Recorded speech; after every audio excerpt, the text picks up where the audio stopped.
পশ্চিমে দেখা যাচ্ছে গাজা, পূর্বে হলো ডায়াল, উত্তরে হিরু, দক্ষিণে হয়েছে বাবা। বর্তমানে তরুণ প্রজন্মের যে ধ্বংসের কারণ, এই ধ্বংসের কারণ কিছু তুলে ধরার চেষ্টা করব। তো তরুণ প্রজন্ম দেখা যাচ্ছে এই বর্তমান যুগে 70% তরুণ প্রজন্ম চলে যাচ্ছে মাদকাসক্তর পিছনে।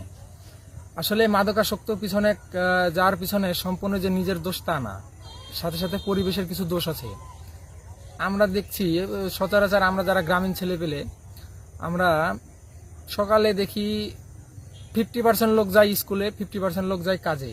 কাজ থেকে আসার পরে কার মজুরি অর্ধেক দেয় বাসায়, আর অর্ধেক সে নিজের কাছেই রাখে। কিন্তু বাসায় যে এই যে নিজের কাছে যে অর্ধেক 50% যে টাকাটা রাখলে, টাকাটা কি করছে বাবা মা সেই খোঁজ নিছে না।